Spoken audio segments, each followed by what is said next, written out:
Hi guys, welcome to our third episode of Fearless Portraits Powerful Story. Today we are with Mary Whitaker. Hello. And like many other women, Mary Whitaker is one of those women that have a powerful story to tell that I hope the world can hear it. So let's start by telling people what was the big story. I am going to start by saying that you have a heart attack. Yes. But I want to know, how old were you? What happened? How did all that go down? Because you are very young, and you will never think that a young woman is going to have a heart attack. Yeah, it was pretty shocking. I was only 33 when I initially had the heart attack.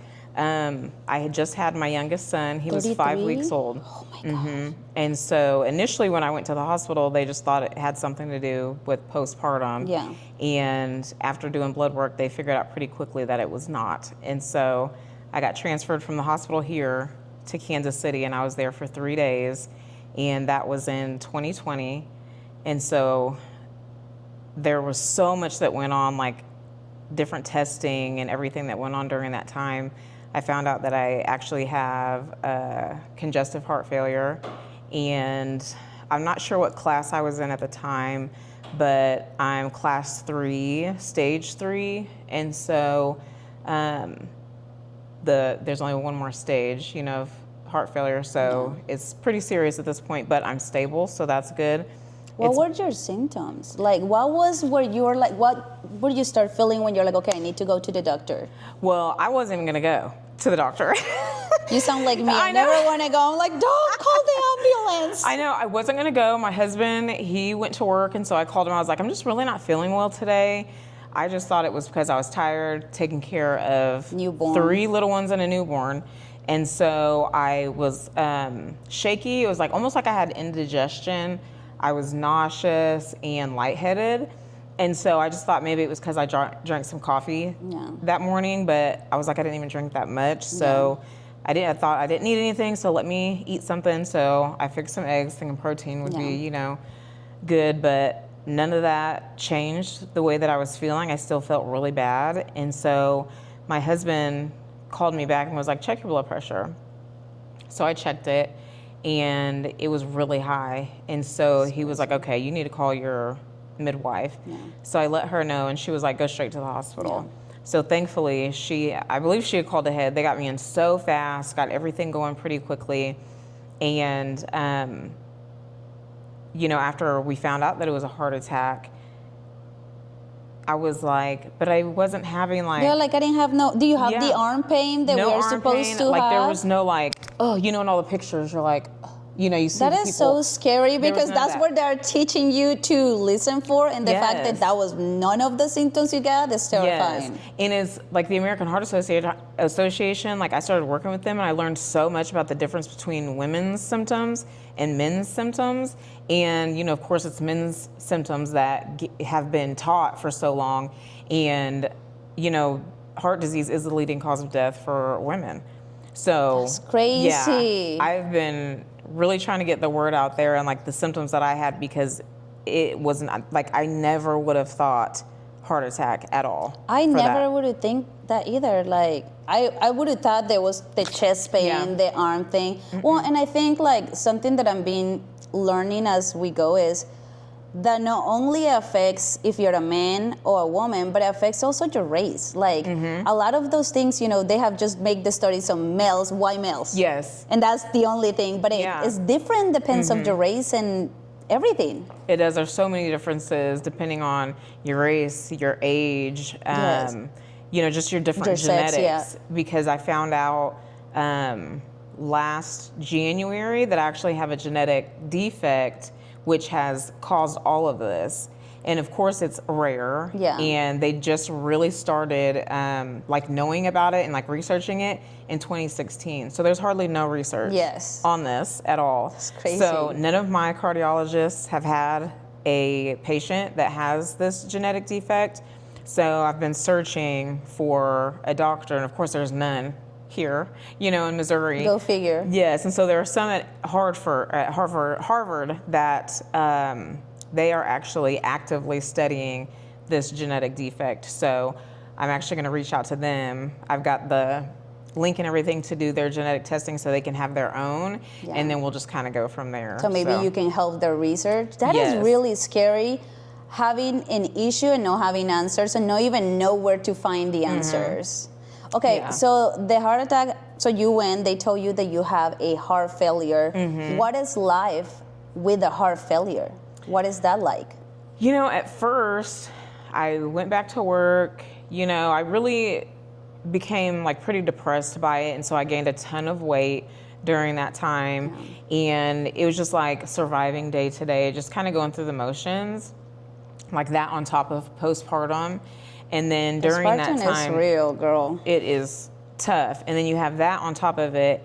And then I ended up getting pregnant during that time. And we had to, my husband and I decided to terminate because the odds of us that was surviving. worse. Especially when you're pregnant. I think a lot of people don't realize how the crazy things your body goes through, and it does. I know with my daughter, for example, out of nowhere, I woke up one day and I couldn't open my jaw. I got TNJ.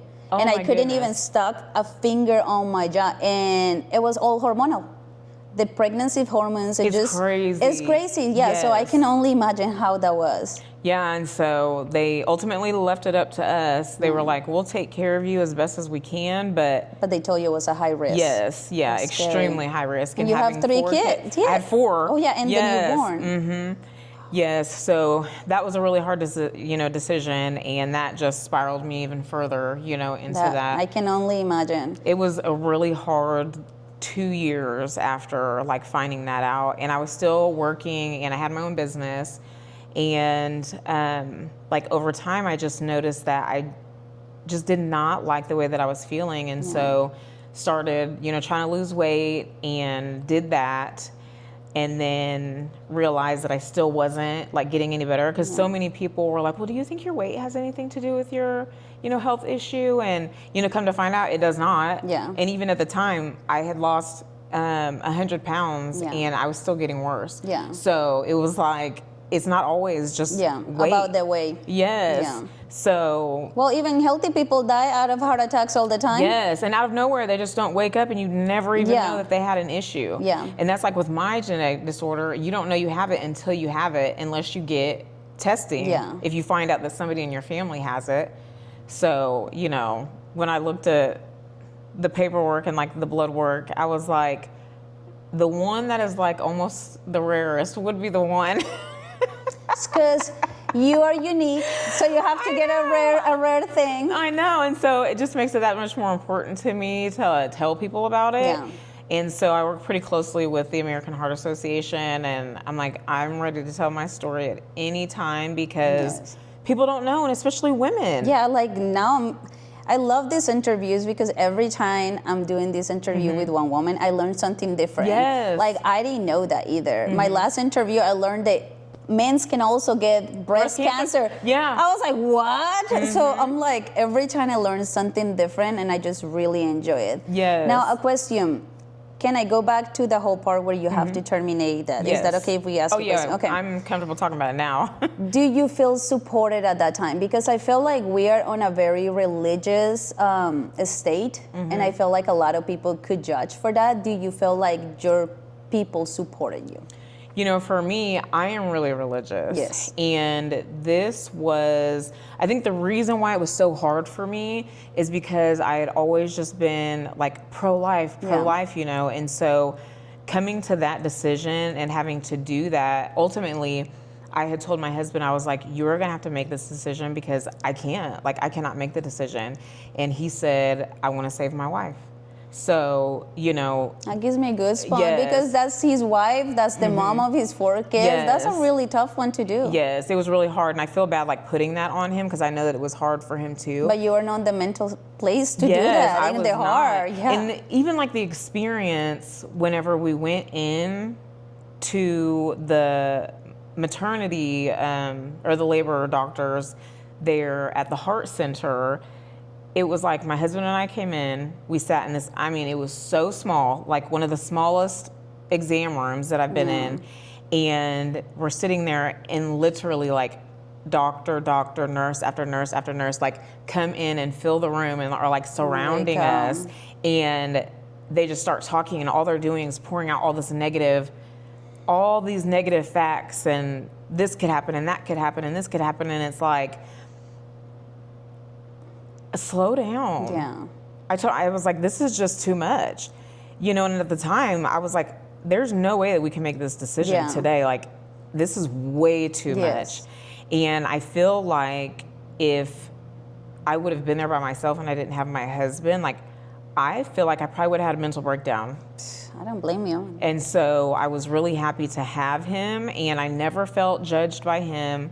I never judged him for making that decision. Like, sometimes I'm like, man, I wish, we would have at least tried, but it's like, if we would have tried, I could have died, and then what? He's raising kids alone. The kids don't have the mom. Yeah. That's a really hard situation. Thank you for sharing that with me, because I know that's very vulnerable. So I appreciate you sharing that. And it was really hard, and it took me, I think last year was like the first time that I was able to talk about this part of it without being overly emotional. And it's because I had been praying for peace about the situation, because me being a Christian, I just felt so bad. I'm like, I am such a disgusting person. Like, I cannot believe I did this.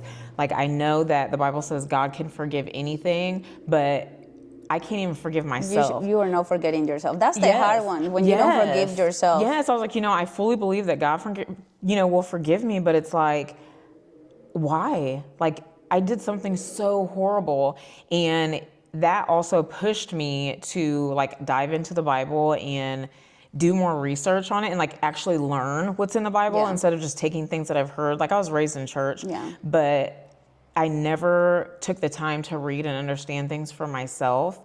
And so it taught me a lot about myself being judgmental in a way that I didn't realize, especially with the whole pro-life, and pro-choice, back and forth. Like, you really cannot judge people for doing things like that, because you never know the situation that they're in. Exactly, you never know. Yes, and so it showed myself a part of me that I didn't even realize. Like, I've always loved Jesus, Team Jesus. It's never been a question, but it was like I was being so judgmental, and he is not like that. No, he's supposed to love us all. Yes, he's we're supposed everywhere. to love each other. It's not our job to judge each other. Like, if we're doing something wrong, let's hold each other accountable. Yes. But the way that I was, I'm like, I had to repent about that. I had to ask for forgiveness for the way that I was like thinking about these other women that have been in these situations. And it was a hard lesson to learn, but in that I was able to have peace and be able to look at the world like through a different lens. eyes, find understanding for other people. Isn't it crazy how sometimes the situations like put us in a place where we're like, oh, now I see their side. It's crazy. Well, I'm sorry you have to go through that, but thank you so much for sharing it, because I feel like that's an important thing to share. They know everybody that goes through that, it does it just because they want to or whatever. Right. It was your life. Yes. That's and I crazy. never even thought about that, aspect of it, or that situation, or, those women being in a situation like that. And so it's like, a lot of things, until you're in it, you can't fully understand, but we should still do better trying to empathize and sympathize with people that are going through different things. Can I ask you another thing? So I'm not a very religious person, but I do believe in God. Is there a particularly part of the Bible that you remember, or verse that you feel like that's what it opened your mind to it, and that you would like maybe to share with somebody else, that way they can go and read it if they're going through something similar where they're not finding grace to themselves? Yes. It's crazy that you say grace, because I started a Facebook group called Paced by Grace. What is that about? Well, I started it because I'm like, I really want a community where people are giving grace. Yes. Like me in that situation, and looking at people that have had to have abortions or terminated pregnancies in a way that I had no business looking at them. And it's like, I want to create a community of people that really look at people the way that Jesus is looking at us. And of course it's hard, because we're human and we have tendencies to be judgmental, but you can be judgmental, but check yourself. We're automatically going to judge someone, whether we look at them, we judge their pants, their shoes, or, them as a person. We're going to do that, but we need to give people grace. And catch ourselves. Maybe that person was going through something that I agree. Even grace to ourselves. Personally, I know I'm the hardest person to myself. I always tell people I'm my worst enemy because I'm so hard on myself. And it's a habit that I try to remind myself, like, okay, it's okay. Give myself grace. I did 500 things good, and just because 2 went wrong, it doesn't mean that I'm the worst. So I'm just like, let's give grace to ourselves. Oh, absolutely. And that's what I really want people to know, because through my heart journey and everything that I went through, like, there are times where I have not been the wife that I want to be or feel like I should be. I haven't been the mom that I want to be or should be. And there was a time where I was just so hard on myself. And it's like, you have to show yourself some grace. And especially as a parent, and it goes for moms and dads, when you're not feeling well, it's like you just continue to try to push through that because you have to be there, for your kids. Yes. And for a long time, I was able to do that. But then it came to a point where I just could not hardly do anything. And so, it was just a really mentally tough time on top of the physically being tough, being so tired, having shortness of breath, like not even being able to how do you work out when you can barely even breathe if you're having shortness of breath? Yeah, and now I can't. The doctors told me that I need to stop working. I had a procedure done in December of 24, and they were really just going in to check like the electrodes in my heart. Well, they ended up having to shock me. I lost consciousness. They had to shock me to get me back and get my heart back into rhythm. Just on a procedure? Yes. It was supposed to be like less than an hour. And I ended up in the hospital for 3 days after that. And I ended up with the mic is there, but I have a pacemaker. I didn't know you have a pacemaker. An ICD and a pacemaker. So at any time my heart gets out of whack, like I can feel it pacing. I haven't been shocked yet, but if it does what it did while I was on the table, it could shock me to get my heart back in rhythm, which will save my life, because if that would have happened... That is so terrifying. Yeah, so you have your own little shock machine. And is that what a pacemaker is, a shock machine? The pacemaker doesn't allow my heart to go under 60 beats per minute. And so because my heart was beating really slow, and so I can feel like it is the strangest feeling. At first I didn't know what it was, but it was almost like, it felt like there's a flick. Like something was flicking my heart, which is like electric current. Yeah. But I can actually feel that whenever my heart rate goes down and the pacemaker kicks in. I don't know what it feels like to be shocked. I've talked to a lot of different people that have experienced it. Let's finger crossed that you don't have to experience what it is to feel shock. I know so many people have different stories, and I'm just like...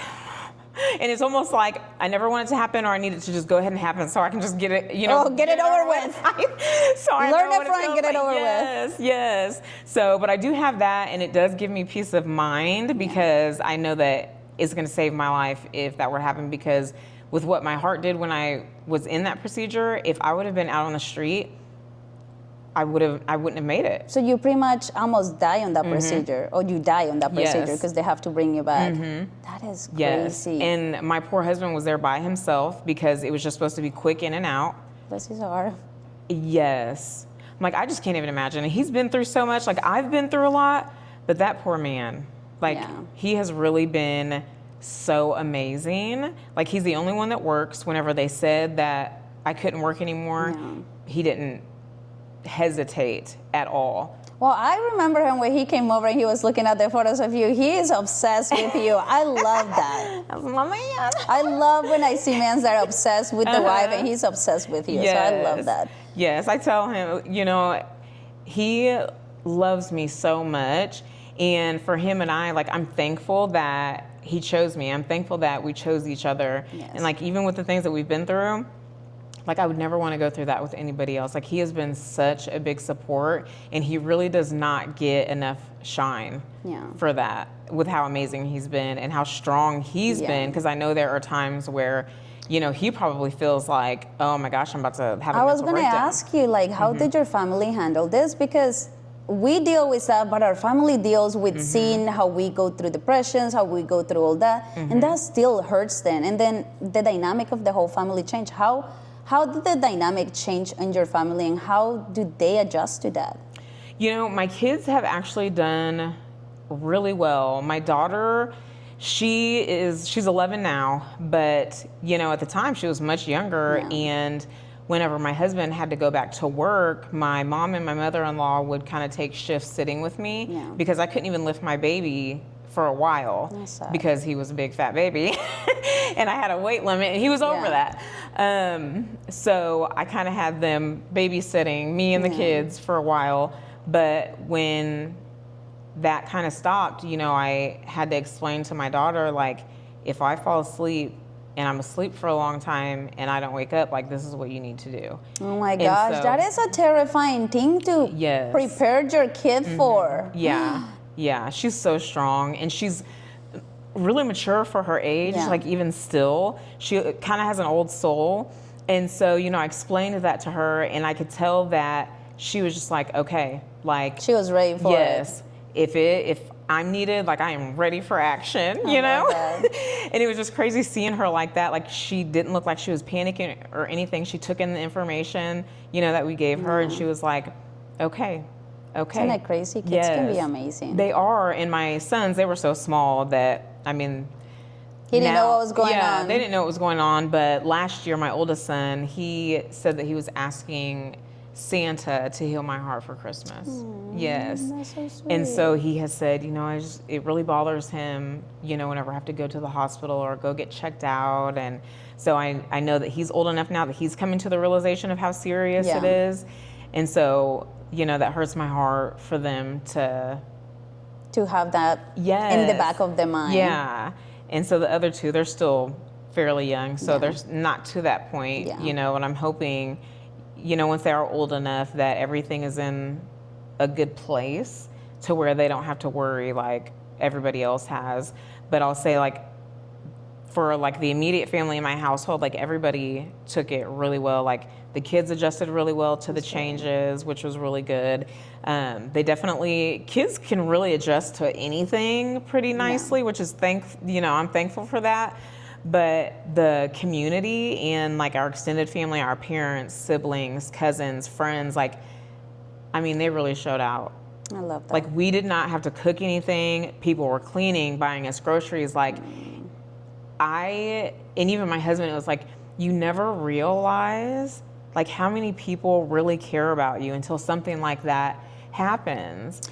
I feel like Warrensburg is really good at being a community. When something bad happen, I have noticed all of us just go into Yes. helping mode. And, you know, there are people, I've been all over the world, but I always tell people I love small towns way better than cities because you really feel the sense of community in the small towns. Yes, like, it was amazing. Like, there was just so much food and support. Yes. Like, I couldn't have asked for a better community. Like, and not even just family and friends. Like, there were clients that I had that jumped right in, you know, to help with whatever they could. Like, it was such a beautiful thing. And in that situation, I realized, like, a lot of people don't hear all the amazing things about them unless it's at their funeral or they're like on their deathbed. It's so sad, isn't it, that we wait to tell people how much they mean or how much they do for the community until they're gone. That's when we start thinking about all the Yes. amazing things, the amazing moments, instead of celebrating it as a life. It's really hard. It is really hard. And last year my husband turned 40, and so I was like, you know what? I want him to know how special he is Yes. and how much he means to other people. And so we planned a really big surprise party for him, and a bunch of us stood up and told him those things. Oh, I love that. Yes, I yes. love that. He was so emotional and crying like the entire night. Like, he was like, I just felt so much love. I couldn't even I love that. That's what I want for my 40th birthday.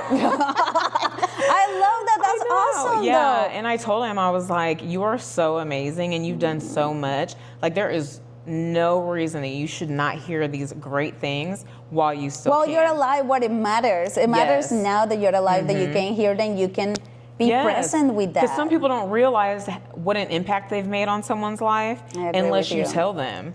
So I was like, I'm going to make sure he knows how that. loved and appreciated he is. And people had such beautiful things to say to him, which, you know, it's like, I already know, just, and sometimes I may have a biased opinion, because that's my husband, but it's like I already knew people were going to have great things to say about him. And so I'm just happy that he has had a chance to hear those things. I love that. So it was really nice. Like, there's just so much.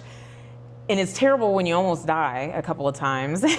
Like a couple of times. You're like, just a couple of times. I know. It's like you learn all these things that a lot of people don't even think about, and you never thought about until you were in It's because we are not situation. present nowadays. I feel like with social media and everything, it's so hard to focus and be present. It is. Because you're constantly thinking about work, you're constantly thinking about the stuff you have to do, or you're thinking about social media, the stuff that's stressing you. Like, I notice I need to lay back from social media lately because the amount of anxiety that I get, especially because they have an agenda and they're pushing that agenda through social media. So I'm just like, I'm over it. Yeah, there are some times where I'm like, I can't even like get on Facebook, and if I do, I'm looking at like funny animal videos, cat videos. Well, remember when TikTok used to be like hot people dancing? Yeah. And now I'm like, what is the hot people dancing? Like, all I see is all this bad stuff. I was like, take me back to the hot people dancing. Yes, I'm like, so much negativity. I'm like, sometimes I just got to take a break. I can't even get on there. People on there arguing, and it's like I just don't even have the energy or the want to go back and forth with people. It's like I just want to love people, and I want to help people and educate people on things that they don't know about. It's like I know you're big with the whole heart thing. I know you posted one of the red photos because red, I guess, is the color of what is it called? Red is the color for the what? American Heart Association. Yes, and I saw you posted your phone. I was like, that looks so good. I was like, that photo's perfect for that. It is, yes. I loved it. And that was one of the reasons why I loved it so much, because I'm like, this is perfect. Like, go red for women, and I was like, yeah, that's her. That's her right there. I love that. Yes. So what would you say, because we got distracted, what would you say? Oh, it's okay, just put it back. I think you have a magnet in there. Somewhere in there. You know what? It fell down somewhere? Oh, here we go. Put it in there. We'll find it later. It's fine. What is that quote from the Bible that maybe you feel like... We sure did get distracted. Yeah. So I don't necessarily have a quote, but I will say that I did a Bible reading plan, and it is the Bible recap. Okay. And so I had made a goal. I wanted to read the Bible. It helps you read the Bible in a year. And not like it has certain verses that you read daily. And then there's a video where her name's Tara Lee Cobble.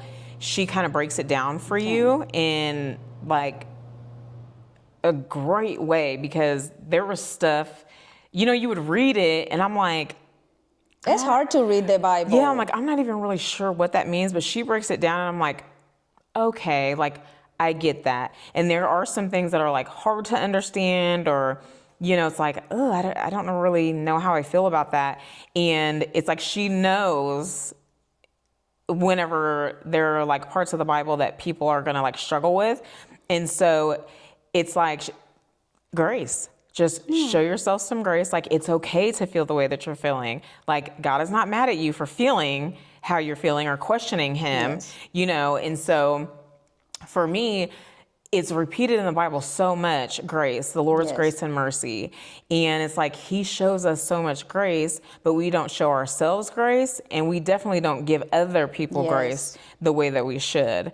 And so just seeing that so many times, and then thinking about my situation and having a pacemaker, I was thinking, okay, paced by grace. Like, I want people to, when they come into contact with me, come in contact with a Christian that is not going to shove things down their throat. Like, I want you to be interested with, in getting a relationship with the Lord because of what you feel whenever you're around me and the way that you see me live. Like, I'm still a regular person. Like, do I have an attitude? Yes. We all have an attitude. Right. Do I get road rage? I sure do. But do I love Jesus? Absolutely. Yes. And do I do my very best to be better? Yes, to be better and to treat people better than what I did yesterday? Yeah. Absolutely. And that's really what it like comes down to. Like, this world can just be so ugly.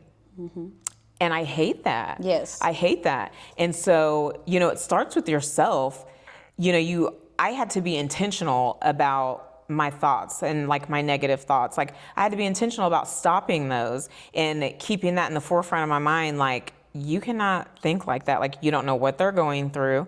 They might look crazy, but they could be the nicest person that you have ever come in contact with your life. And so it has really helped me not be as judgmental as I used to be, which is really nice. Yeah. But I want people to not judge themselves so harshly anyway. And, you know, and as a woman and as a mom, you know, You judge yourself for everything. Yes, I have a God. soft spot for us, you know? And so I really wanted a community where people could feel comfortable and vulnerable and still feel love in that vulnerability. I love and that. not feel judged in that.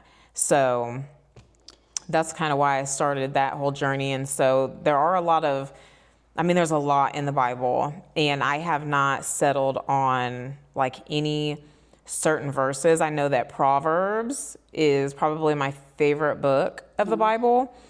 And there's just a lot that you can like learn in that book of the Bible about treating other people and treating yourself. So I think that's why I like that book of the Bible so much. But I learned so much in that year in that program, and it was like that's what really opened my eyes even more to like things that I needed to change personally. So I recommend everybody, like even if you're not like you know like a big Christian, or you don't have a lot of education on it, because I grew up in church, but I did not have much education on like the actual Bible. I grew up Catholic, so they give me a lot of that, and I'm just like, that's probably why I'm so against. Oh, not against, but I'm just, I don't love churches, but I do believe in God. Yes, a lot of people have church hurt, and it's like it's a real thing. It is. Like I'm like, people invite me to churches, I'm like, is there a free padlock? I was like, if there's a free padlock, you might get me in there, but otherwise, I don't know. I know. Well, Eagle Creek, they do give out donuts every Sunday morning. So okay, maybe you might see me there. And you know, we just joined that church last year. My daughter and I got baptized. She was baptized for the first time.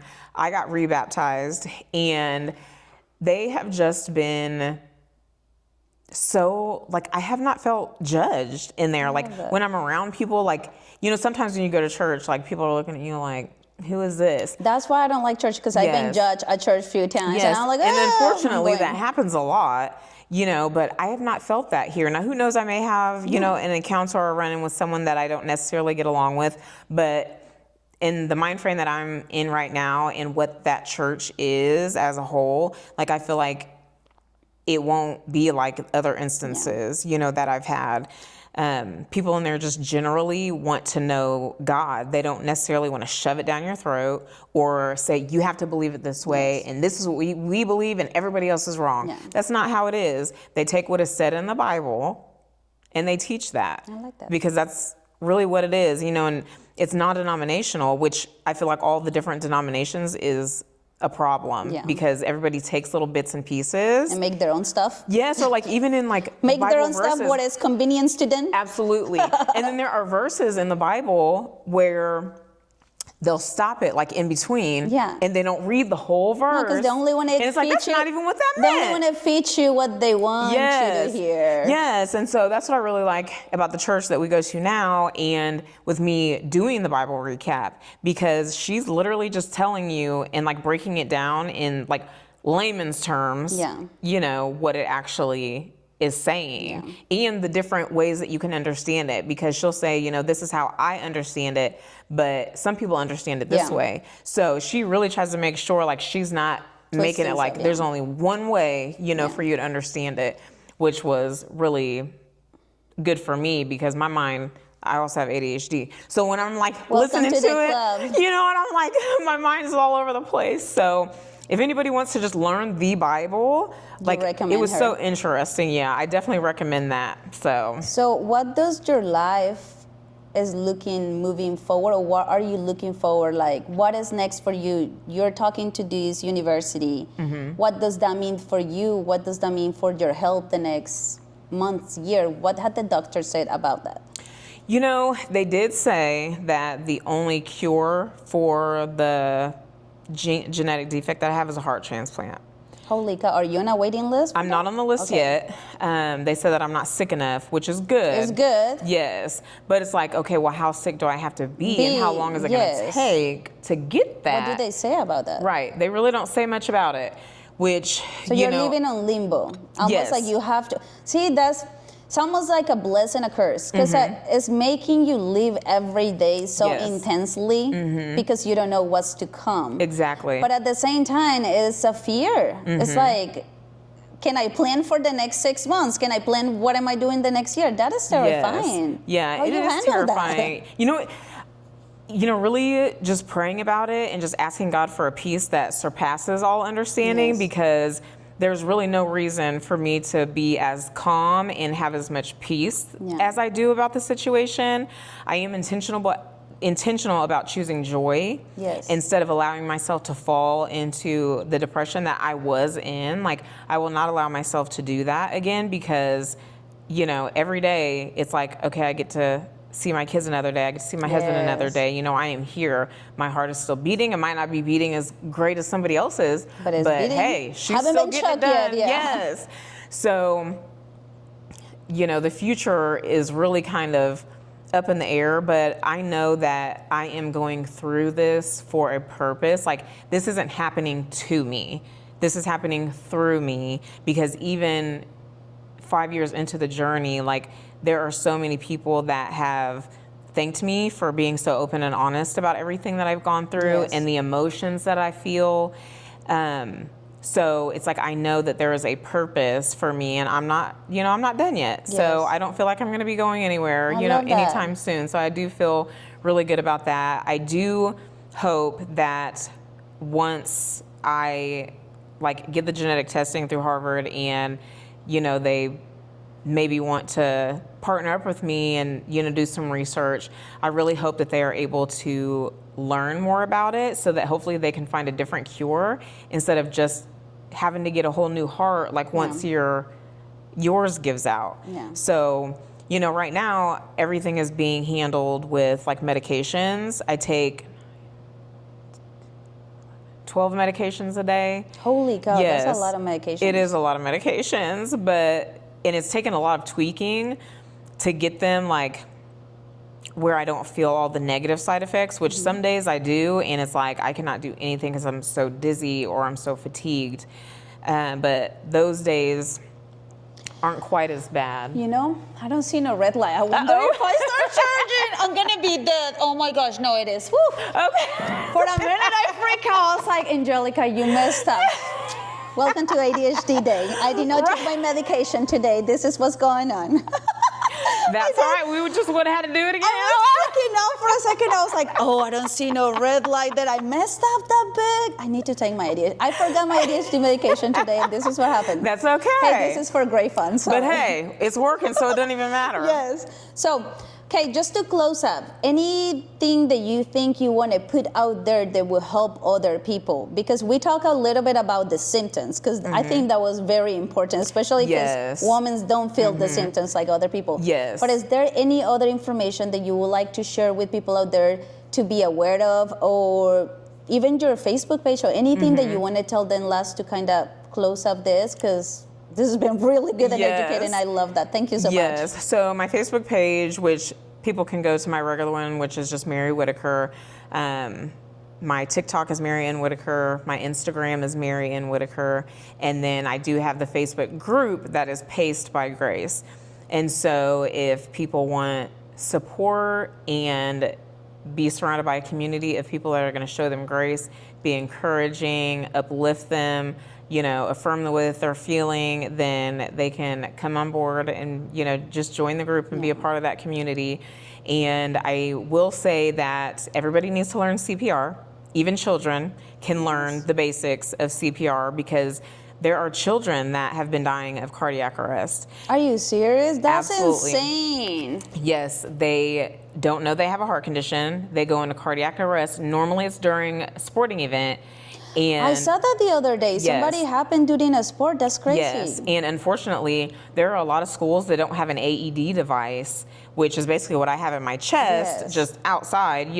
They don't have it close enough to the basketball court, the football field, Which or is whatever what it needs to be. Yes, and so they don't have that, and time is money. Like an AED shouldn't be any more than 2 minutes away. And so schools need to have a lot more available. So wherever they are in the building, if something happens, they can get one just like that. Yeah.